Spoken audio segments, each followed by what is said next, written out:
Jaehaerys called the Great Council to prevent a war being fought over his succession. For he knew the cold truth. The only thing that could tear down the House of the Dragon was itself. I love prologues. I thought to ground people in the new world, we needed some kind of epic opening that would give people a footing to understand where they were. And I just kept coming back to the Great Council because it was this really substantial event, significant event that had happened before our time, but really set in motion a lot of the things that we were going to see over the course of our story. When I first read that in the script, I thought to myself, we will have been off air for so long that it's actually an essential component of bringing people back into the world. And it felt like there was no one else that could tell that story. The Lords chose Viserys, my father. The thing that the Great Council should tell you is that this is a patriarchy and that the men of the realm want to keep the men in power. I don't think Viserys was a guy who sought the crown or wanted it, really. It kind of came to him. I think Viserys struggles with being the king. He's got big shoes to fill. Jaehaerys, the king that went before him, was a peacetime king. And I think Viserys feels a duty to honor his reign in a way and try to keep peace amongst the kingdoms.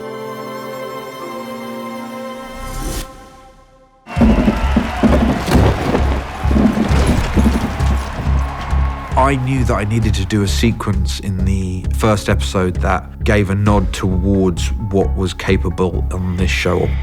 And a tournament was something that was exciting. And it felt really important to bring Game of Thrones action to the pilot.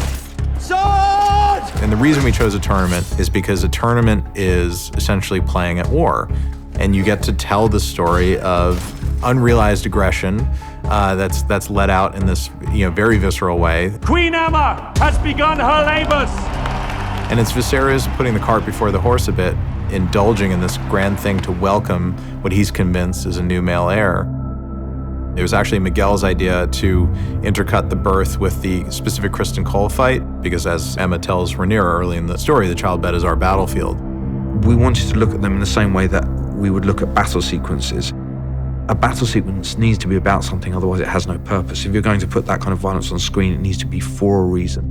With the birthing, it was the same. We really wanted to see the female perspective because it's a realistic portrayal of things that used to happen at the hands of men to women, because a 50-50 chance that you have of surviving a birth in those times is not good odds. It sometimes becomes necessary for the father to make an impossible choice.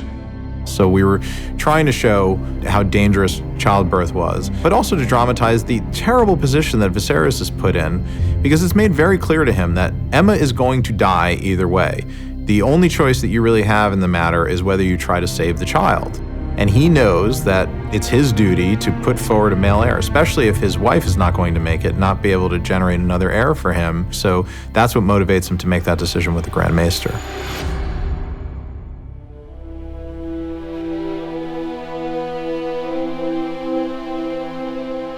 Viserys is in pieces, he's unable to even communicate, he's just distraught. Rhaenyra is finding herself unable to be the child, to be the one that's being looked after. Suddenly she's having to play the adult role. She's basically cremating, because the Targaryens cremate their dead, so she's cremating her mother and her brother. It's quite traumatic, actually. She was asked, would you kind of do the honors of lighting the pyre with Syrax? It's a real final moment for her, being forced to say goodbye in that way. And Daemon is being the most thoughtful, caring, responsive of the three, which was a choice that Matt made. I think they are normal brothers, and there's a huge amount of love there, and I think it's complicated. There's a sort of deep, dark history that surrounds them. Daemon's a complicated guy, but he's not a monster. I mean, this is his family. He does love his family, particularly loves Rhaenyra. And look, his brother is shattered, and I think he feels for them. I do hereby name Rhaenyra Targaryen, Princess of Dragonstone and heir to the Iron Throne. It's a really important scene for the pilot because obviously it's the thing upon which all the future drama in the show is going to turn on, the fact that Rhaenyra was named heir and supplanted Daemon. Viserys chooses Rhaenyra in part out of guilt for what he did to Aemma, and in part out of love because he wants her to be happy to fulfill her own potential. Rhaenyra sees it as the first time that she feels that she's good enough for her father. She's also the first woman ever to be named heir. Viserys was named heir over someone who should have deserved it, Princess Rhaenys. So she kind of feels like there's like a reprimand in that. There's something else that I need to tell you. Viserys is obsessed with the idea that they may be around the corner from the end of the world. And we felt like it was a really good way of adding this weight to the notion of Rhaenyra becoming queen. Instead of her wanting to do it out of ambition, she was being handed down a responsibility to bring everybody together to fight the incoming White Walker problem that, in fact, we knew would not show up for another 170 years. Aegon called his dream the Song of Ice and Fire. This secret, it's been passed from king to heir since Aegon's time. This idea that Aegon, who believed in the Song of Ice and Fire and believed in this prophecy that would unite the realm against the cold and the dark coming out of the north and imbued his secret in the steel of the Valyrian dagger, we felt like that was a nice way to tie the two series together.